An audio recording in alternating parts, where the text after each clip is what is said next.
Hello and welcome to the Crazy Train, episode 41. I'm your host Rob Wade and I'm joined by Marc Cummins. Blake is on my left, Rob is to my right.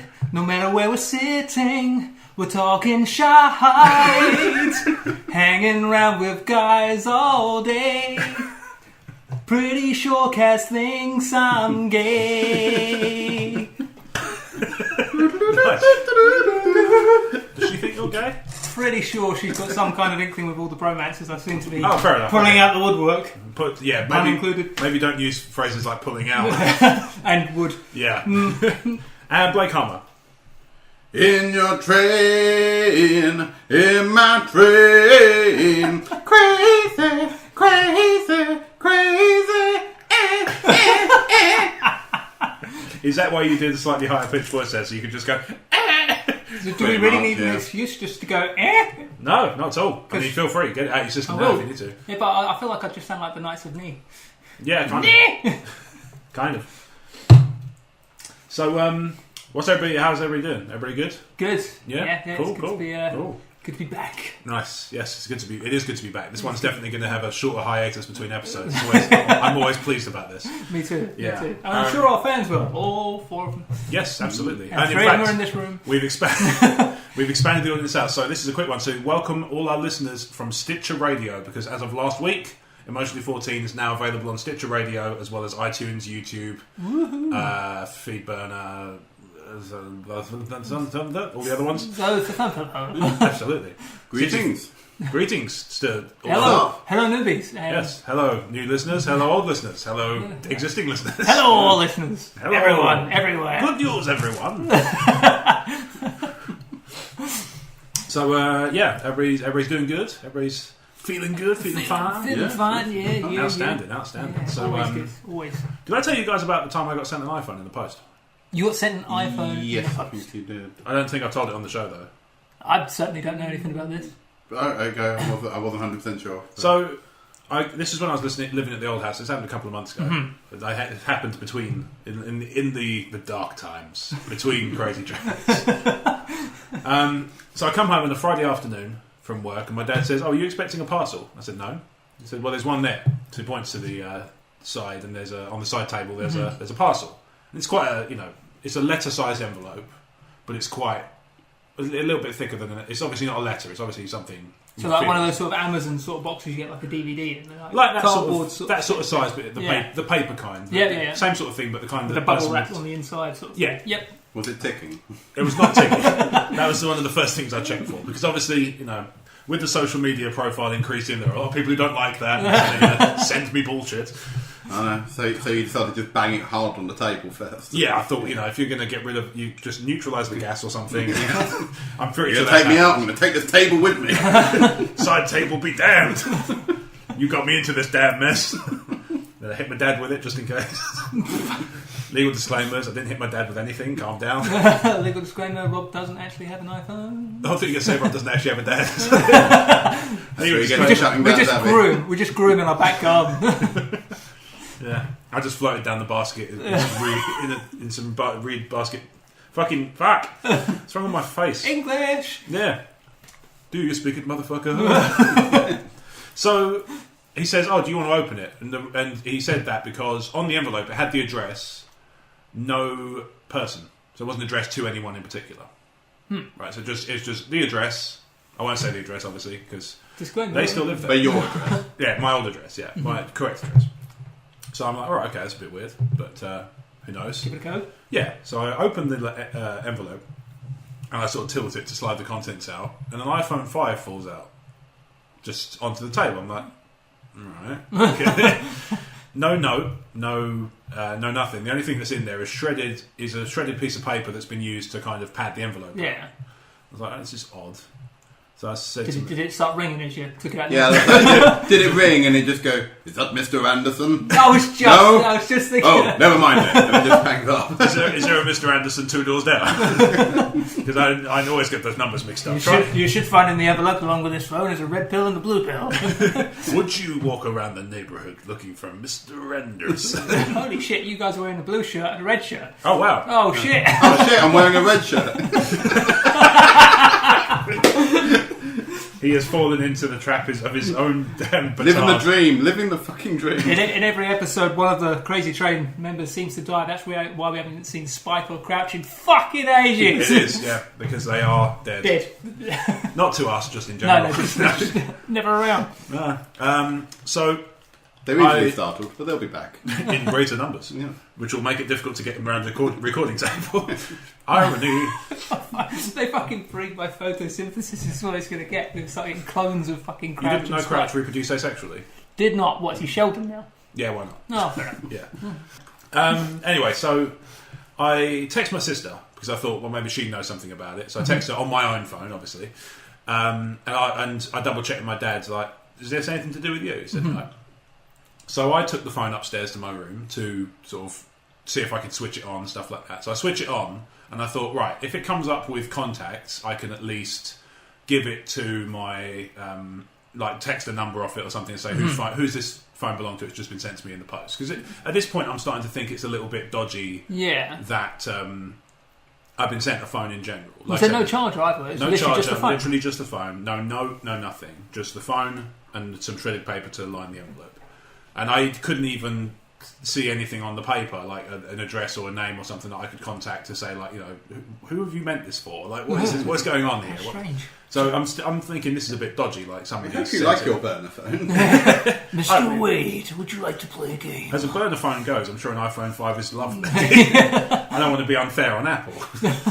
It's slightly expensive for a burner phone. A little bit expensive for a burner phone, yeah. Is this the new model of iPhone? We've got Yeah. from the 6S to iPhone burner. It's the iPhone 5B. B for burner. Comes with SIM card slot the last 10 days and it just evaporates into dust.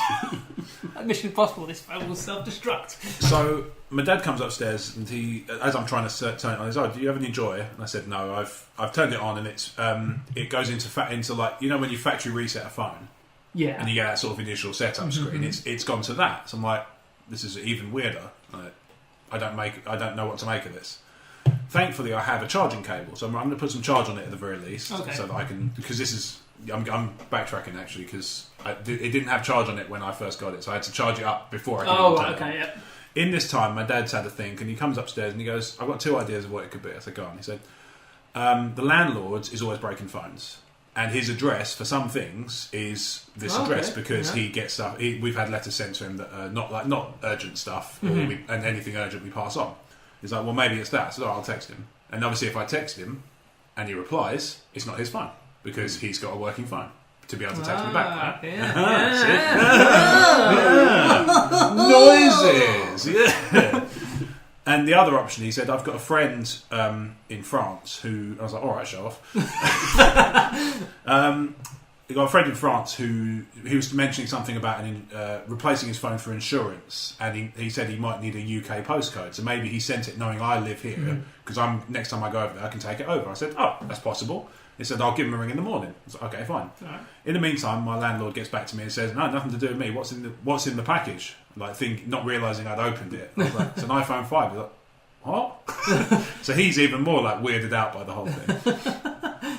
So I go to bed. At this point, I've been talking to a friend of mine who's a copper, and I'm just like, look, you know, what do I do? Because this is odd. Yeah, what are the ramifications? Yeah, what happens if I'm like, if this is What dodgy? if you explode something? Yeah. What if this is dodgy? Or because I mean, I kind of ran everything through my head because I'm a chronic overthinker. So in my mind, I was like, somebody's stolen it and they've sent it to a location where they can come and collect it when the heat's off. And, in my mind, it's like fucking De Niro and Pacino movies. So it's like, I'm gonna take it down.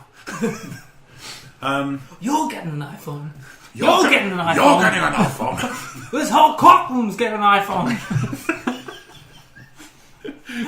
Android, get the fuck out of here. Well, that's one way of spending his countless millions. Absolutely. Say hello to my little friend, which is the smaller version of mine. Say hello. It's Say hello to find my friends.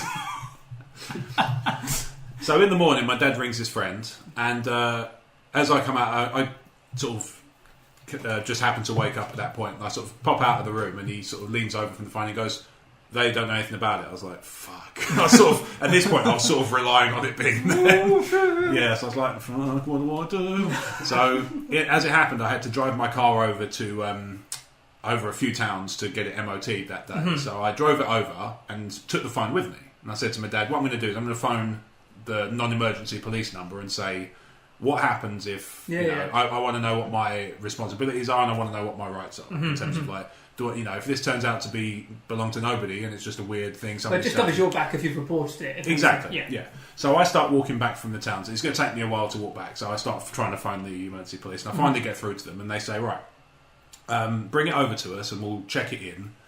What we'll do is we'll give you a reference number that if the people come and pick it up, and you can send them to us. And there's no, we won't. It's not like we're going to take them in and bust them for sending things to the wrong address, you bastard. So I was like, okay, fine. So I had to do a little bit of a detour, go down to the pier and to the new police station, drop it off, walk back into town, walk home. So I took like a sort of 2-mile detour out of my existing walk. So I did a fair bit of walking that day. Okay, it was for next door. Oh, what? The next day, I left a note on the side table. The side table. See? Left a note. Bane of your life. Yeah, I left a note on the aforementioned side table to my sister saying, if anybody comes to the phone, this is the reference number and this is the number they need to call. This is who they need to reference or speak to if they can. Next day, I get a text from my sister saying, next door have been round. It's for them. And I said, how were they with it? And they said, they're fine, perfectly reasonable. I was like, well, good, because to be honest, it's not our fucking fault. Somebody sent it to nobody at the wrong address and expected it to get there somehow. Because if there'd been a name on it, I might have knocked around. But the fact it was blank, I wasn't going to just start off with one end of the string. No letter or anything. Unless you had to piece the letter together. If you have read this, you are too close. Your instructions I was hoping are... that when you installed it back to factory settings, you're like, you're playing with the functions, you press a button, you just hear a distant explosion. Was that the chord exchange? Yeah. Oop. Oh. At least I reported the reference number, I guess. Stupid boy. So yeah, that's... Wow, what a bit of an adventure that was. It's a weird story. It's a weird story to tell, but I can promise you that it absolutely 100% happened. It's one of those weird ones. It sounds like one of those sort of episodes you'd see on like an old 80s, 90s kind of sitcom, like the one case of the mystery phone. The one where Joey gets a phone. I guess nobody told me life was going to be that way. In the whole episode would just be, when the whole episode of the Ferrari thing or the Porsche. Yeah. And you got to be like, how you doing? Porsche, iPhone. Yeah, that's it. See how that connection made no sense. How you doing? I'm a phone. I am a phone. That's it. Siri, how you doing? I don't understand you, Joe. Of course, my new phone is being a piece of shit, so I kind of wish that nobody had come for that iPhone, so I just kept it. But I haven't upgraded in a couple of weeks. You should have just given your phone and said, I must have sent the wrong one, mate. Yeah, they've just sent, and for some reason they've taken pictures of my girlfriend, put them on the phone as well. It's a real red herring. Those devious shits. How did they do this? Yeah. Meanwhile, I've got my new factory setting iPhone to go and play with, so please excuse me. Complete coincidence. Mm-hmm. Yeah, I get away with a lot of those coincidences. I feel like there's a story coming on.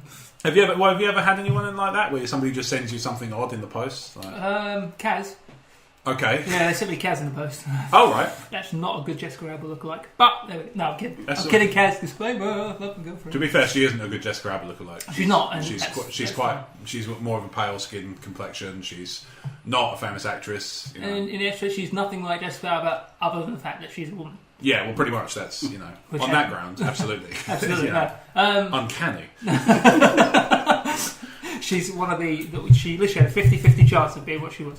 And she got it. Again, I could be Jessica Alba, but I've yet to mature into my final form. I still haven't had a chance to do that bloody Matt Damon test, which is the one where I take a picture of myself with text across. Actually, his train is crazy. Speaking about lookalikes, you guys ever seen like those hotels.com adverts? Yeah. I don't know if you remember Natalie that I used to live with back when I was over in Rochester. And she sent me this random message, because we haven't spoken like a lot, but one day she just sent me this random message that said, have you ever seen like hotels.com, the adverts, Captain Obvious? And I was like, no, look at this. Literally looked at the YouTube video. It's me.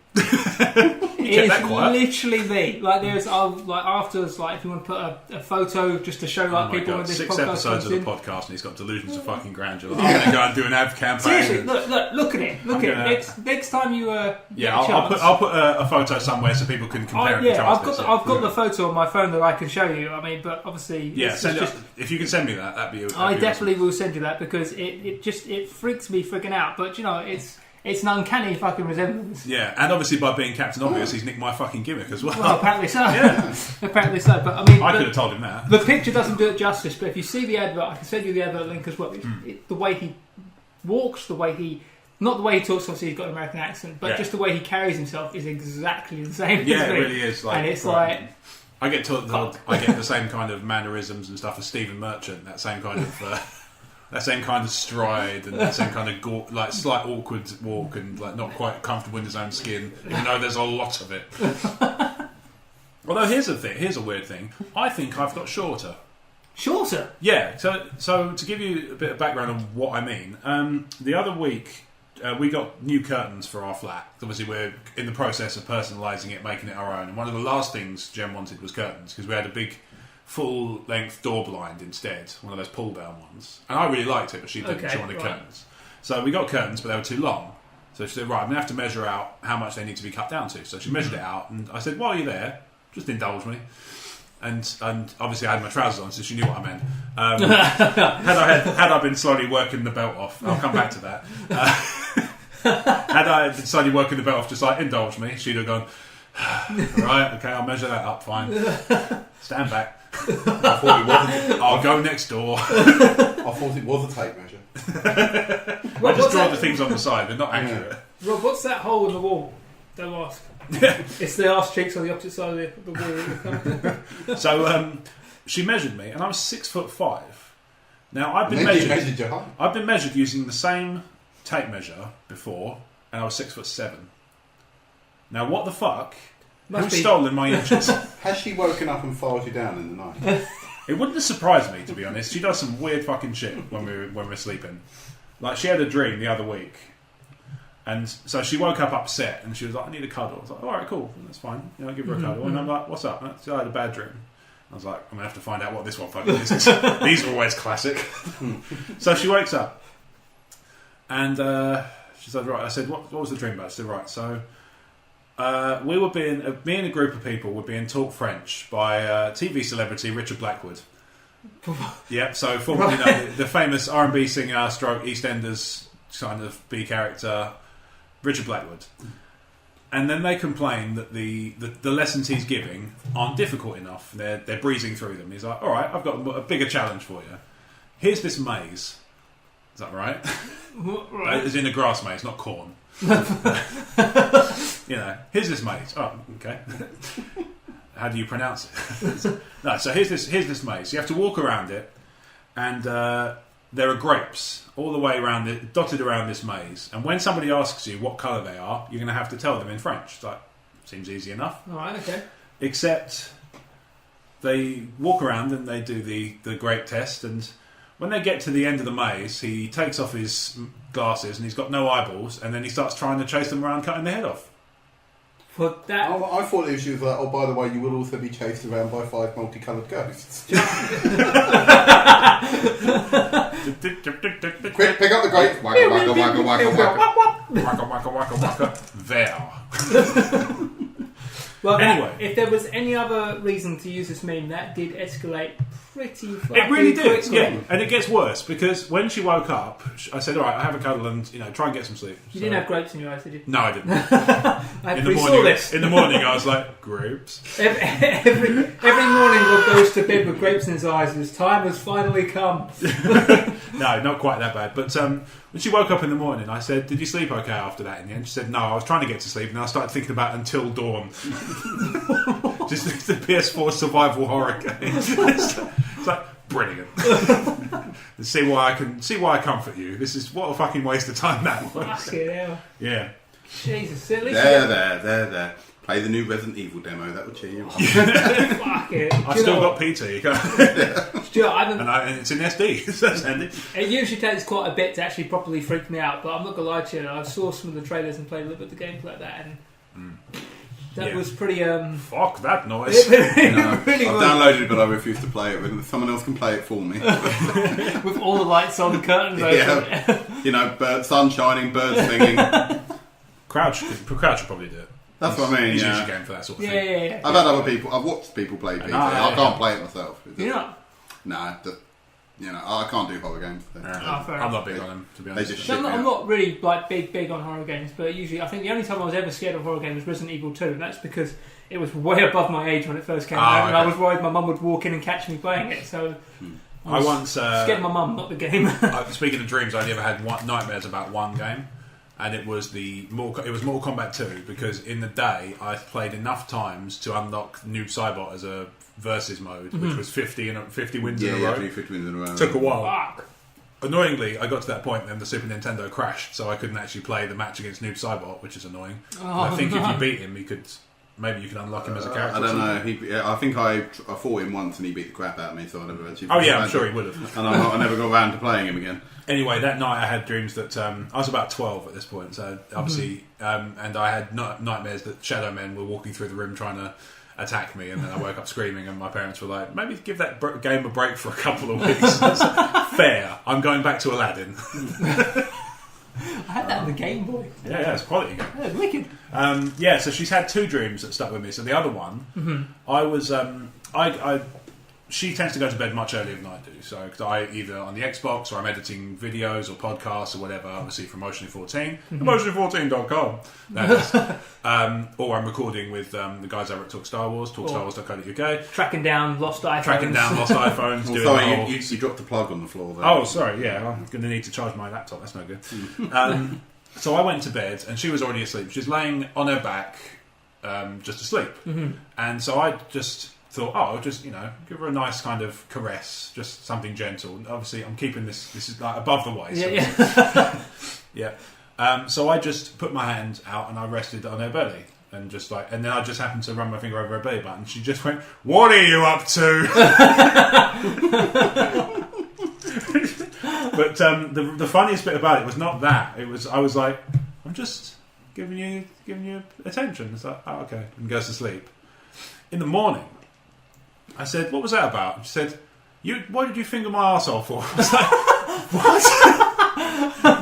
I said, "I didn't. I touched your belly button." She's like, "No, I remember it very clearly. You were fingering my arsehole." I was like, "You're on your fucking back. My hands aren't that fucking long." So yeah, apparently she was having a dream. At some point in the dream, I just fingered her up, just gave her a ring. Like, "What? See you later." Yeah. Hello, darling. Rim job. That's not my finger. That's not my belly button. Afternoon. Funk. Sleeping all right there? Foop. I really want that just to be the comical name for that now. So far, living together has proven to be the majority of the time spent with us fucking with each other. So the one that sticks the best is when we first moved in. We came in and painted the walls at the weekend, decorated, cleaned up and all that, and then we started moving furniture in sort of a couple of days later. So as we're doing that, we moved the furniture in, then a couple of days we had the flat to ourselves and we just started unpacking stuff. Yeah. So I don't know why this came into my head, but she went from one room to another and I just stripped from the waist down.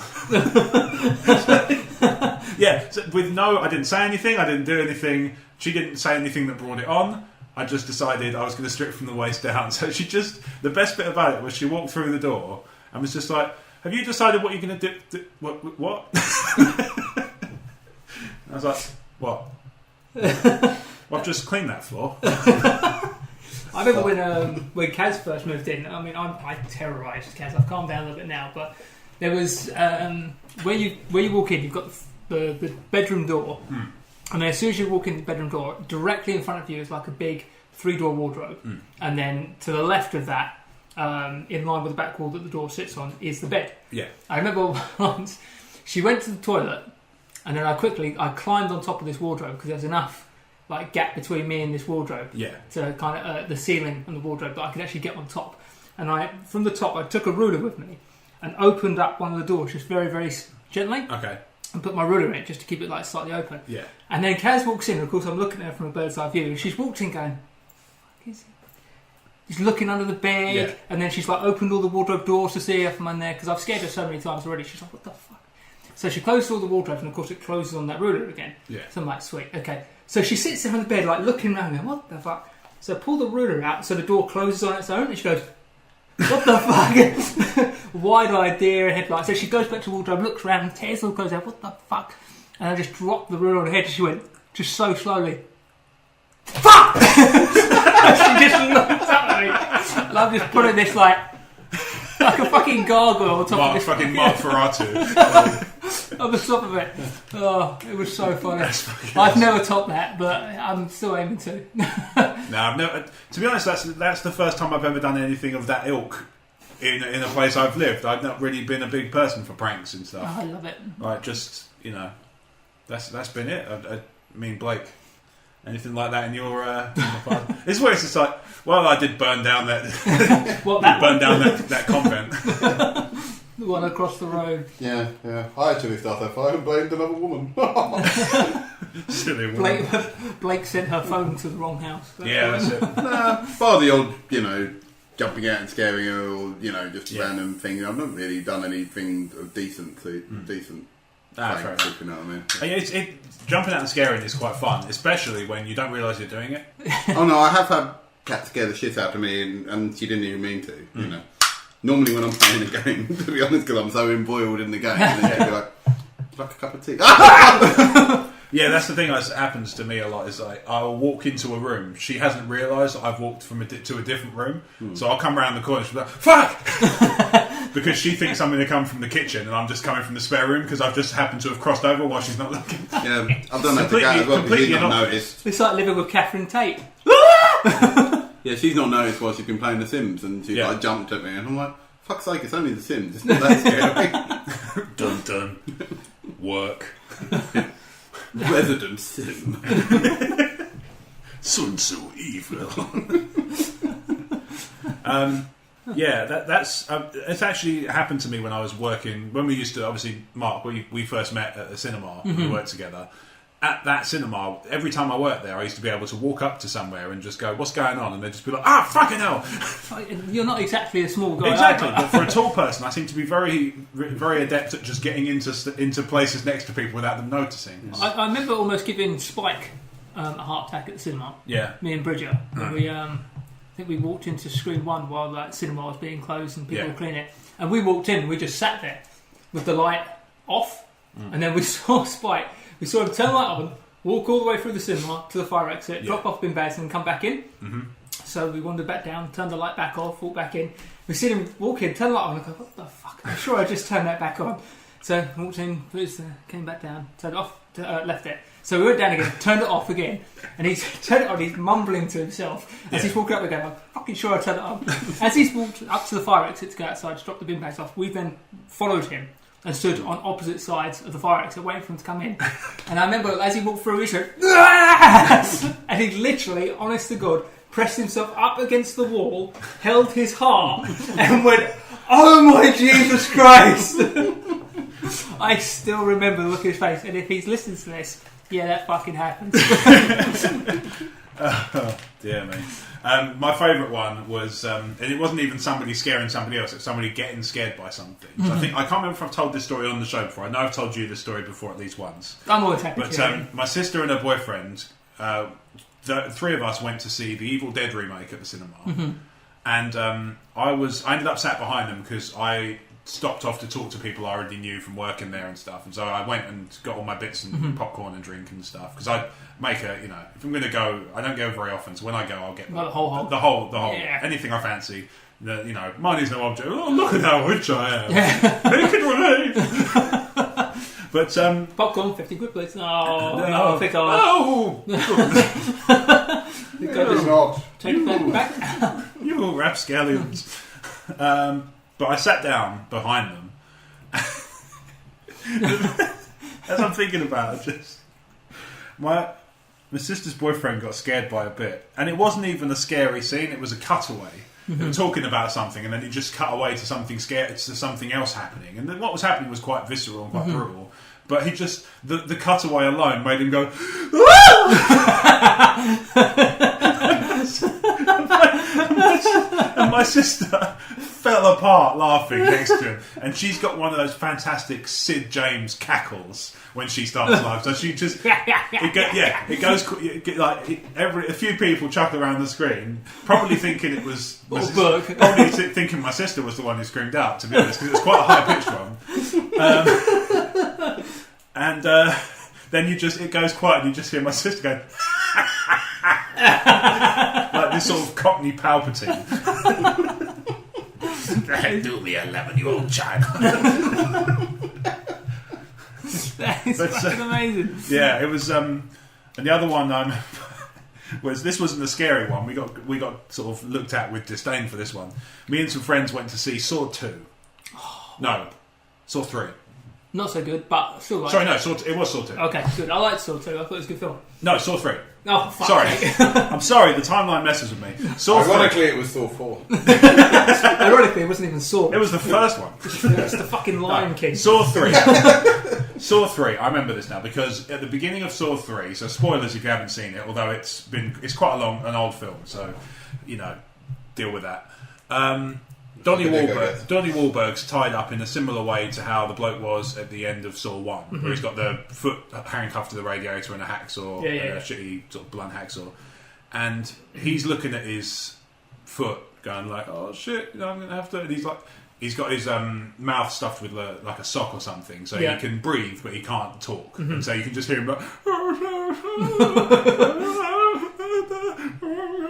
And then I just turned to my mate and went, "This is gonna suck." And my mate Andy, shout out to Andy if you're listening, he has one of the highest pitched, incredibly loud laughs I've ever known in my life. Probably. Like, one of the only ones I've ever seen that compares is when Blake goes fucking full on, falls apart laughing. Like that kind of instant explosion of laughter in this incredible pitch. And he just goes. And because he goes, I go.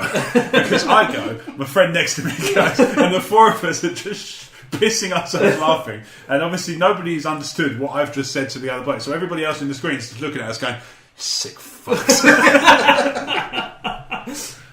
Laughing at his misery. Laughing at the misery of one of the new kids on the block. How dare you, sir? How very bloody dare you.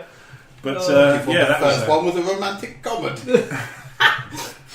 And ever since then, I think that my sister's boyfriend has been out to try and score little points against me in public, right? So we went to a comedy show a few months ago. It was the Impractical Jokers. You know the Impractical Jokers, the American ones. Mm-hmm. So they did a live show where they sort of introduced clips and talked about some of their experience and things like that, and tell funny stories. And it was a brilliant show, really funny. And we're on the tube back to the train station. Everybody else is seated in the group. There's like 3 or 4 of us. Mm-hmm. Yeah, 4 of us. The aforementioned Andy, my sister, her boyfriend, and me. Okay. And there's only 3 stops to go, so everybody else sits down and I stay standing up. Okay. And a stop goes by, and I just turn around to look over at the group, and just like, all right, how's it going? And my sister's boyfriend just turns and goes, look at him, standing up like some sort of common peasant. What he didn't realise is the train carriage had gone completely quiet before he started talking. So you just hear him like completely silent, and then look at him, the peasant. And I just turned to him after we got off the train and I was like, worth it? Big man? Mr. Moneybags can afford a seat on a train? Big man. At a fucking public train? Which I paid the travel card for, so I paid more than you for a standard journey. Just putting it out there. Peasant. But that was... you ever had one of those things where somebody tries to embarrass you and it just blows up or like somebody tries to show off and like blows up in their face? Tony, back in the day, she... I can't remember how we got onto this. Shout out to Tony if you're listening. Shout out to Tony. I can't remember how it happened, but we were walking down the street and she starts kind of like shoulder barging me. Okay. And so I kind of shoulder barged her back, and then she started doing it back. And so I did it back, and then I saw her do this, and she went to kind of go bang into me. So you saw her take it, like step onto her right foot. So she took like a step to the side as if to sort of really swing to really like charge up the attack. And so she just Falcon. She sat back on her right leg, pushed off, and I just stopped. So she went whoop, flying past me. Straight into a shop window. Into a shop window? Into a shop window. Boom! She just turned to look at me to say, "You fucking bastard," but fair play. You got me. Yeah, let's stop now. Yeah. Good game. So I think that's the only thing I've ever had where someone's tried to embarrass me in public, and it kind of backfired on them. Yeah. Usually when they try to embarrass me in public, it kind of tends to work. And the only way I can get it is go, "Oh, you silly fucker." I'll get you if it's the last thing I do. I'll catch your pigeon. But what about you, Blake? Well, I have had instances where things have gone on, but I can't think of any off the top of my head. That's the trouble, isn't it? Like a lot of these times, you're just like, "Oh, that's a good one." Yeah. The listeners, I'm sure. I think that actually a lot of our listeners have probably got their own shows and maybe they've got their own media. Or have their own story, I'm sure that they can relate. But I think it's fair to say that most people will be able to relate to the fact that when you're recording and you're basically doing it live... Yeah, no scripts. It's hard, and we are completely unscripted. We come in with ideas of like, "Oh, I had a funny story, I must remember to tell that." But we don't actually set it up in terms of like, "Oh, we must do this, and then we must talk about this." And Blake, you will have a joke, and it will be the best joke of this. And that will lead us to this. And this at 48 minutes, Rob will say what will end up being the episode title, and oh, how we'll laugh. But so we don't do Crazy trainception. Crazy trainception. Are we? Is this an elaborate ruse? Are we indeed scripted after all? And this is part of the show. You say elaborate rouge? Ruse. Oh, if we said rouge, like there's a new kind of like really over the top. Really brings out the cheeks. Really brings it out. Really elaborate cosmetics. Maybe she's bought it. No, it's just an elaborate rouge. Maybe it's crazy train. Does she look more fuller? No, she just looks like she's hot. She just looks more... She looks very warm. Yeah. A little bit more, how would you say, elaborate? Yeah. She looks a little... Maybe she's born with it. Maybe she's slightly sweaty. I love the idea that a woman... Oh, she's a bit elaborate. A lot of depth to her, if you know what I mean. There's about 3 inches of depth to her like that. Right. Oh, what? What figure? What we doing? we had that on. I was recording with the guys at Talk Star Wars the other week, and it happened to be.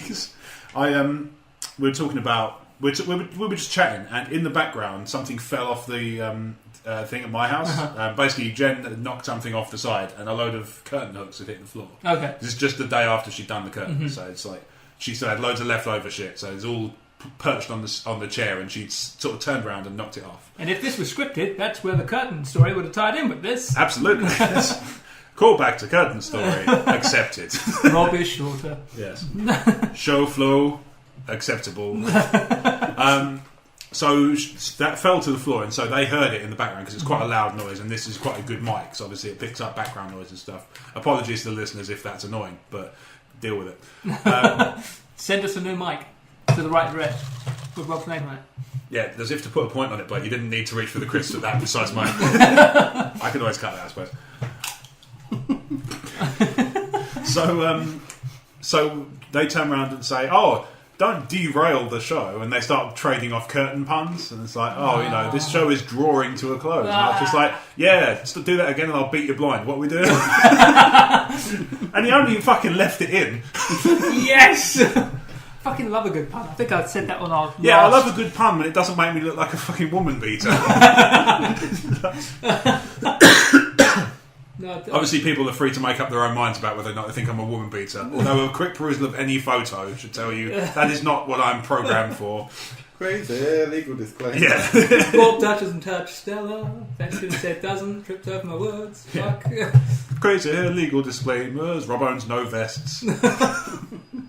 Not even one. It's weird. I think I own one, but that's my gym vest. That's not my woman beating vest. That's in the wash at the moment. Fair enough. Disclaimer: For the doesn't blood. exist. Get all the blood out. Is that why we bought that vanish stick today? Yeah, there you are. Thank you. I'll use that with the toothpaste. Yeah. Speaking of shopping today, right? So we went on as listeners know, we are prone to doing a run to a local supermarket and picking up a few bits at a cheaper price so we can snack up and we can have drinks and so on, obviously during the show. And everything, that's all lovely and everything's fine. Numerous supermarkets are available. More supermarkets are available and convenience stores are too available. And actually, in some cases, as we noticed today, convenience stores can be cheaper. Yes, so, they can. Don't be afraid to support your local businesses, especially in the light of recent political events. Let's not get started with that. We won't. Let's move on. That's fine. So, does anybody else find, the carrier bag charge they brought in at the supermarket? Oh, the 5p thing. Yeah. Does anybody else feel like a massive fucking tightwad if you don't take a bag, and two, a really shit thief? Because a number of times I've gone to somewhere like, let's say Tesco's, other supermarkets are available, but every little helps. And I've done my shopping for lunch at work, and I've been walking through, and I'm like, oh, the self-checkouts don't even have carrier bags there, so I can't take one. I don't want to ask for one because it's busy, and it's not that much stuff I can carry. It's only my work's only over the road. But walking out of it with all this stuff under my arm makes me feel like the world's shittest shoplifter. Or they've got the worst security. Or the best. I brought this stuff from home. I will most likely not take a bag unless I'm buying a big load. Yeah. And I mean, like the convenience shop over the road from where I live. Yeah. It's a co-op, I can say that. Obviously, other convenience stores are available. I love it. It's a co-op. I can say that. I've made my peace with that, and we can all move on. We are aware that they are a thing.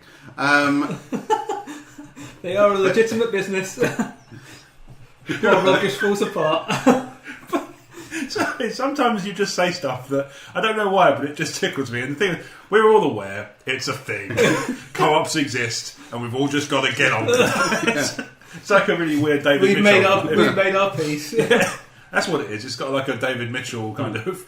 We've all got to just make our peace with the fact that co-ops exist. That's where I was thinking it from. Yes, thank you. Yeah. Right, yeah. We've all just got to live with it. He's a sayer. Why does he have to say things? Anyway, you're saying co-op. Yeah, and I must admit, because I only live 5 minutes down the road, I feel like I can normally carry whatever it is I'm buying back to there. And if you feel like chicken tonight, you can. Yeah. Because why not? Like it. I feel like chicken tonight, I will go to the co-op and buy buy chicken tonight. Other poultry is available. Yeah. And other sauces. That's also true. / seasonings. I don't even know if there's still as said earlier, they are also things. Yeah. Is chicken tonight still a thing? I don't know. Is it? I don't know. I mean, I can still have chicken on a particular night, but it is. the particular brand, I'm not. Just like I can have after 8s before or after. It doesn't matter, really. I think it is. It's after 8 somewhere. Oh, yeah. Do you believe chicken tonight is still a thing? Write in and tell us. Tell us your comments below. Write to podcast@emotionally14.com and tell us, is chicken tonight still a thing in your heart or in reality? Either is fine.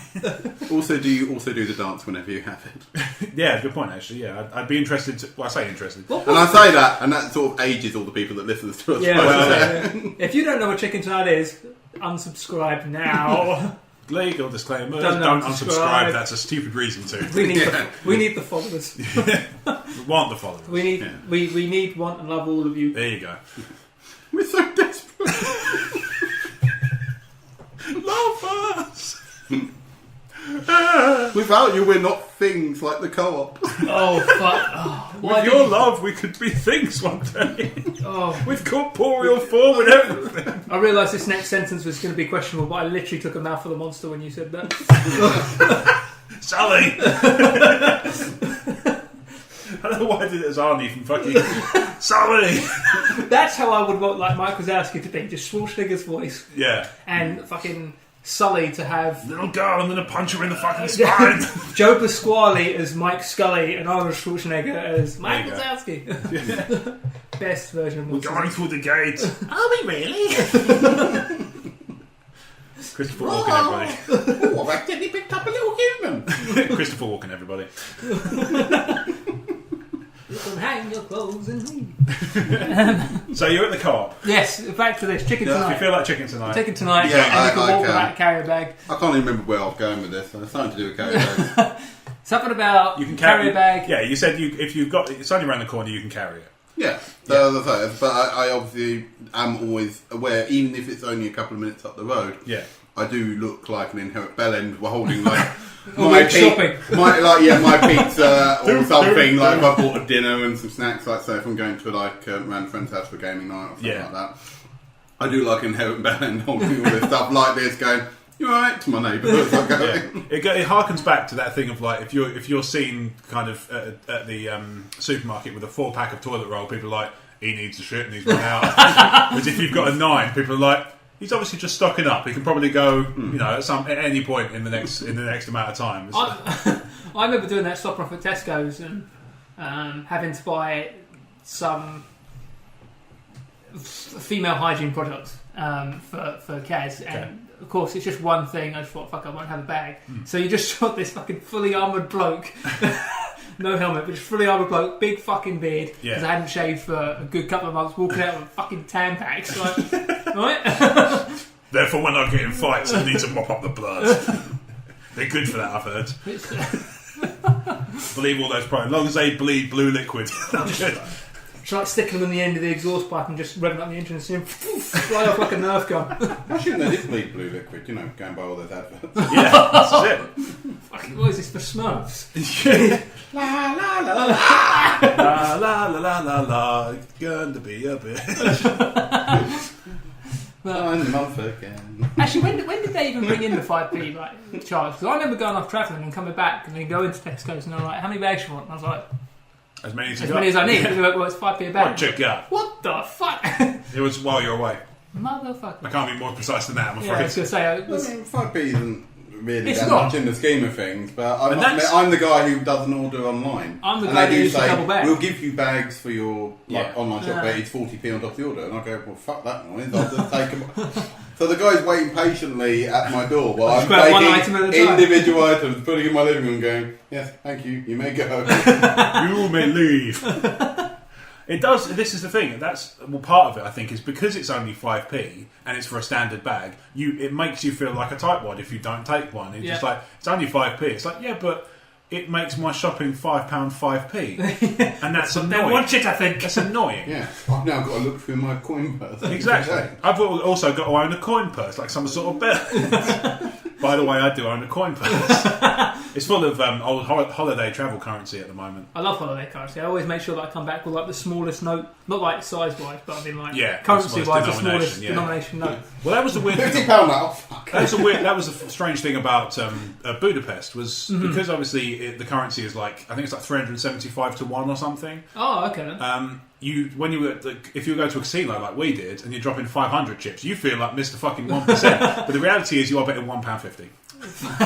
Yeah, fair enough. Yeah, it was. You're just like, big shot. Oh shit, I got loads of these. I can't be rich. I can't be rich. Nothing seems to have changed. Make it rain coins.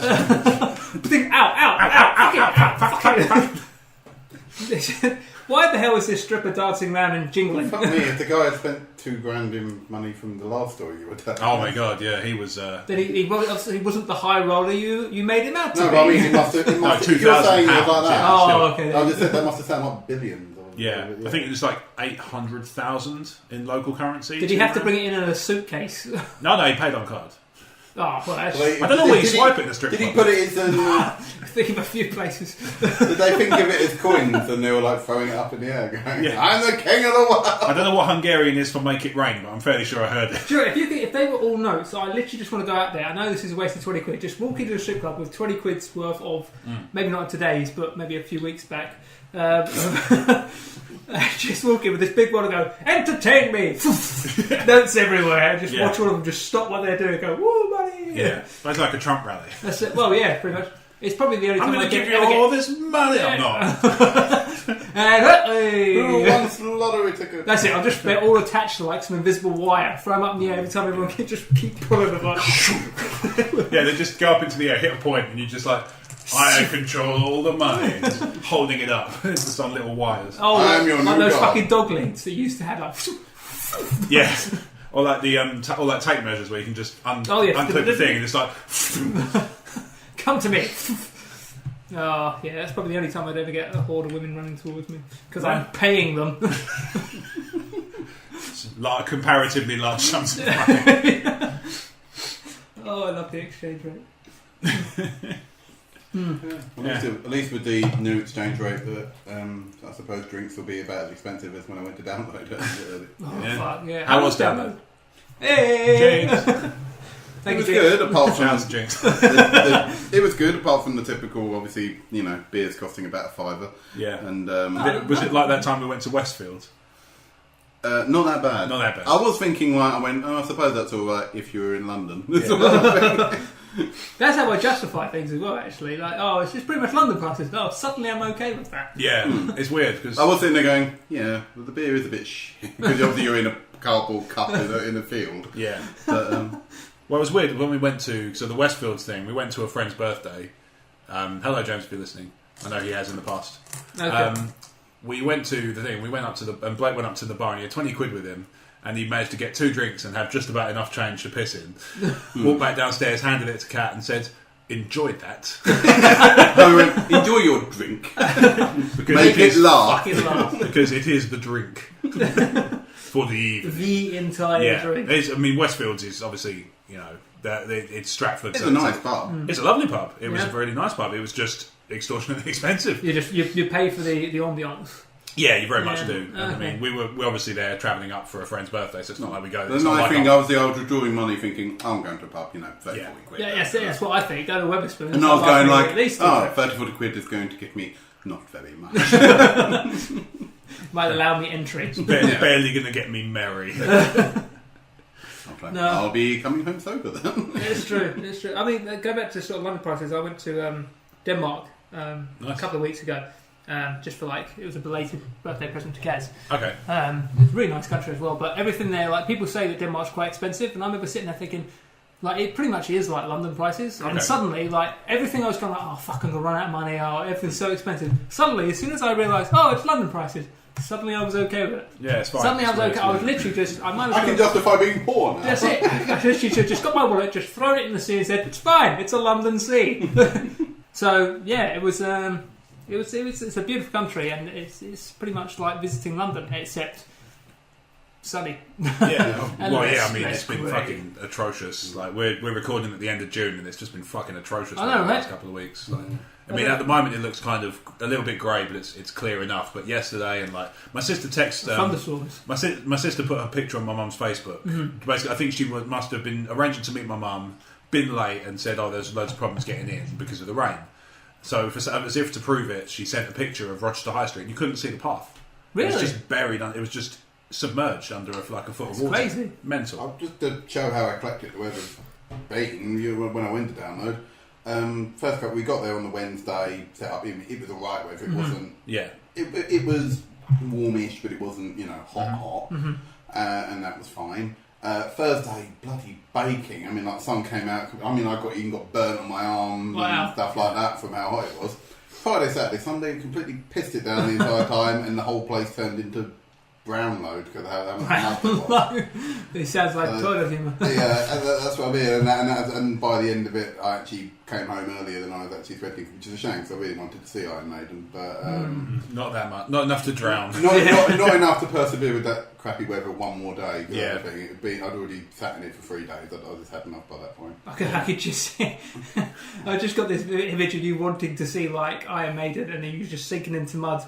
And Kat's like, come on, Artex! Fucking get ready to story, come on! Yeah. Leave me where I lay. I'm so depressed. I do not appreciate this. Yeah. So that was it. But I must admit, there was some silver lining, because when I got to the services just outside of down, once we got through the traffic and all that, we stopped, and there were cars that were way more caked in mud than my car. And also there were other people there having their food, so other people must have also bailed on it. So that's why I was like, oh good, at least I'm not alone in the whole idea of having enough. But how was Download as a whole? Did you enjoy it? Overall, yeah. The bands that I saw were great. Who did you see? Saw where? Yeah. Really weird playing a metal festival. Yeah. Love is all around me. Saw Korn.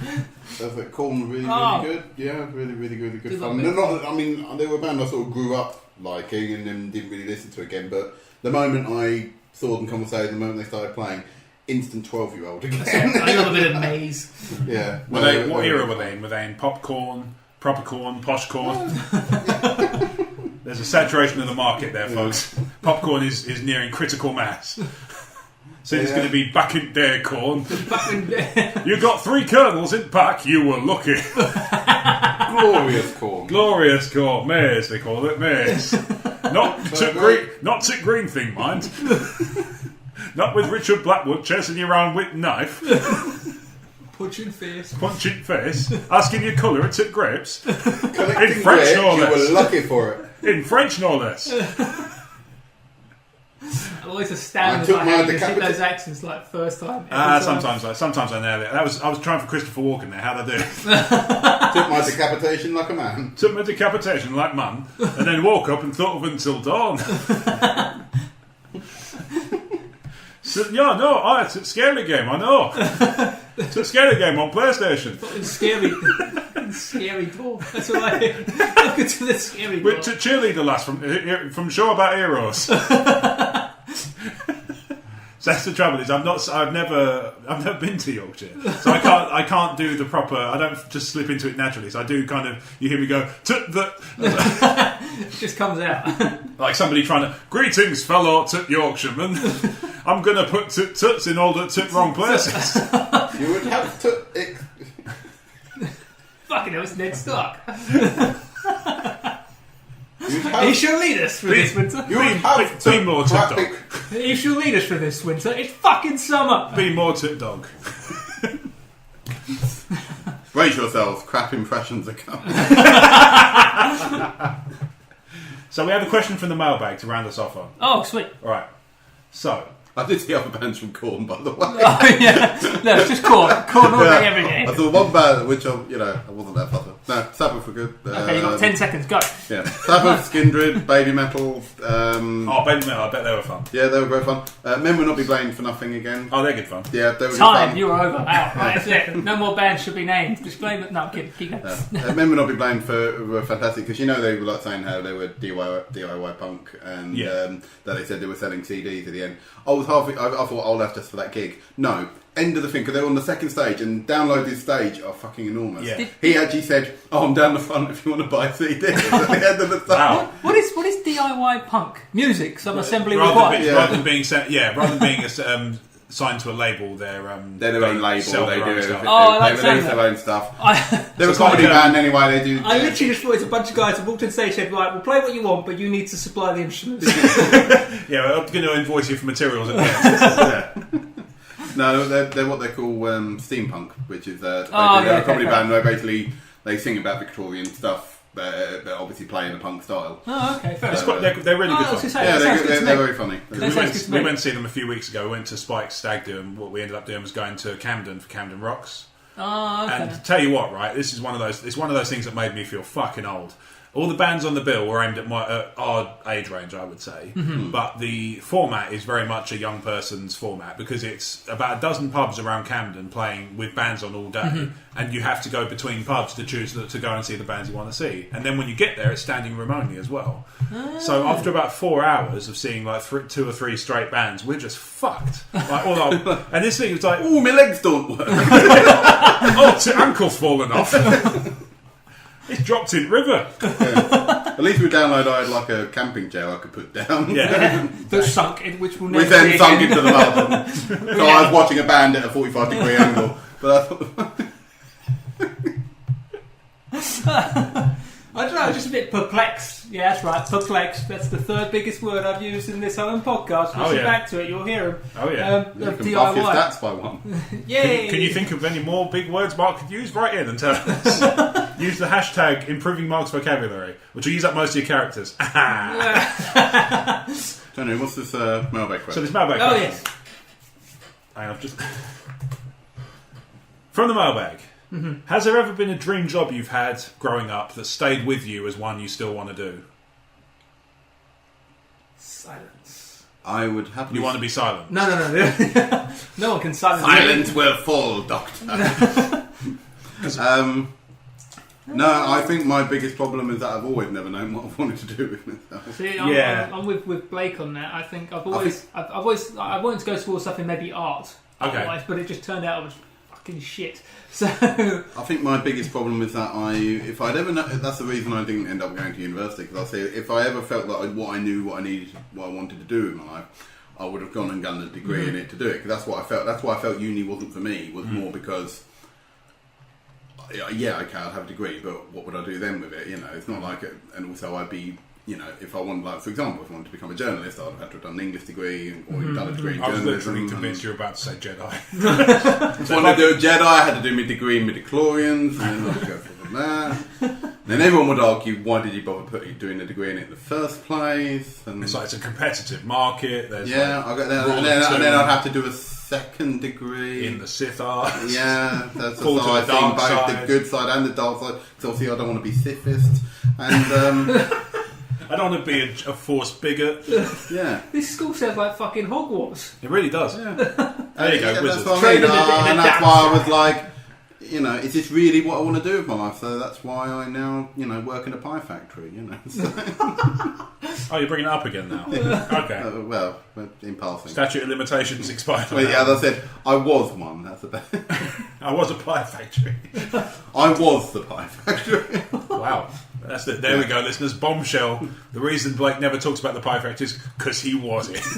That's the first rule of Pie Factory. You don't mention Pie Factory. I had a fantastic. Brad told me one of his favourite jokes yesterday. I do love it. It's I went to Fight Club the other day. I missed the first few minutes, but everybody should go. It's brilliant. I fucking love that. That's a really good one. Absolutely great.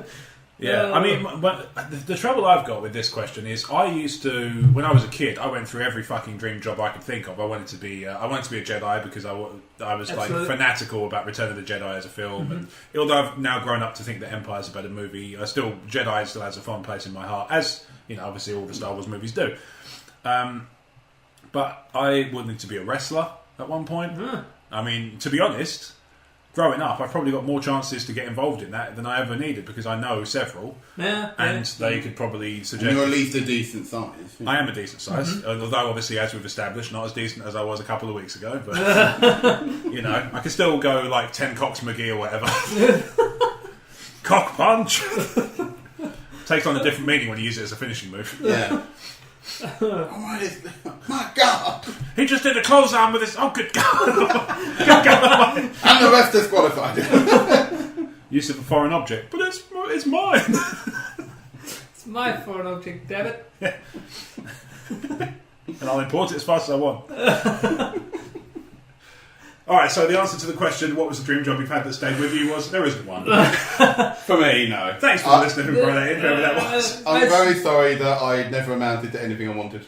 Yeah, but you are wearing a red shirt today, so so I'm living the dream in that regard. I dreamt to be a red shirt, and I now am a red shirt. Yeah, so I expect me to be killed off shortly. Yeah, Mark, seem surprised as much as you want, but yeah, this is something he actually said. Actually, I seem to remember something about this actually at some point, but... Episode 37, I think it is. Fucking hell. Yeah, feel free to correct me in the comments if I'm wrong, but I'm pretty sure it's 37. There's going to be that one guy going, I think you'll find it's 38, actually. Yeah, motherfucker. I think you'll find, actually, you bring it up in the first 5 minutes of episode 34. Clearly the experts on the matter. I'd just be glad Go outside. I'd just be glad to have a fan that actually know our episodes that well. That'd be great, wouldn't it? No, right. I'm not even convinced I know them that well, and I edit the fucking thing. To be honest, that's part of the problem, I suspect, is they all kind of blend into one. And this one has blended into the end. So... Oh, I like how you did that. I love the fact it's blended into oblivion. So, I'm going to call time. I'm going to call time on episode 41 of The Crazy Train. Thank you very much for listening. I've been your host, Rob Wade, and I've been joined by Mark Cummins. Hey guys, thanks for listening. New page up. Just thought I'd bring that in at the end. Spin Dash Adventures. You can find it on Facebook at the moment only. Spin Dash Adventures. Spin Dash Adventures. Is Spin Dash all one word? It's all one word. Capital S, capital D. Spin one Dash word. Adventures. So Spin Dash is one word. Adventures is look forward to that on Facebook. Yeah, it's for all my sort of just starting out this cosplay project because of MCMs and things like that. And nice. People like Jinx and Ricky Brown and Vicky, his girlfriend, have kind of got me into this sort of thing. So I've created a page. If you ever want to give it a like, nice. There it is. So it's like a cosplay page. It's pretty much is. It's just kind of just so you guys can see how I evolved from fucking Pat Butcher into Cloud Strife. So that will mean a lot more once you see the picture. Well, seriously, it will mean a lot. Because otherwise, that's a transformation that's very hard to picture. I do understand. Seriously, but you'll see it. But yeah, cool. That's me. You got Twitter yet? No, I really See if we can get I'm not a celebrity, I can't really By the time this goes up, we'll see if we can get you Spin Dash Adventures on Twitter. On Twitter. Bet it's taken. Bet it's fucking taken. Not if we get this. Not if we sort it before we fucking publish. Fucking Twitter. Alright, okay. Disclaimer. I like the idea of it being more like now watch me become Captain Obvious into a former member of Soldier. Captain Obvious Soldier. Yeah, I actually rose to General Obvious. So fuck you guys. Sergeant Major. Field Marshal Obvious. I am genuinely thinking about doing that, because I still think it's uncanny. Right, why not? Yeah. People will know it by then anyway. So yeah, fine. that's true. Yeah. So, Spin Dash Adventures on Facebook. Blake, where can people find you? Somewhere. Perfect. I must admit, obviously I contribute occasionally to E14. I do have a Twitter account at fucksakeblake. Obviously, I'm really rife with comments on there, so do that. Don't have absolutely. Just fucking prolific. Yeah. I do have a Facebook account, but somewhere. Yeah. You can add me if you want, but I might not add you back. Fair enough. Obviously, you can also find Blake on our YouTube channel.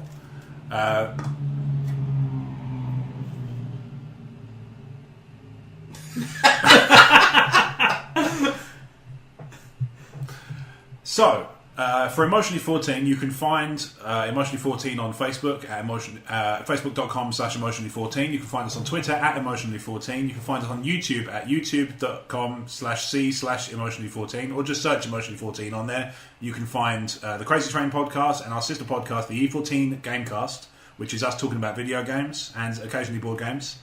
You can find myself on Twitter at RobWayVision, and the main website that makes this all happen is emotionally14.com. That's digits, not letters, emotionally14.com. And you can write to us at podcast@emotionally14.com with questions or comments for the show. And you can write to me at rob@emotionally14.com for questions about the site in general. Once again, you can find us on iTunes, Feedburner, YouTube and Stitcher Radio for full episodes of the podcast, and you can find all the extra shit we do on YouTube and Twitter. Peace!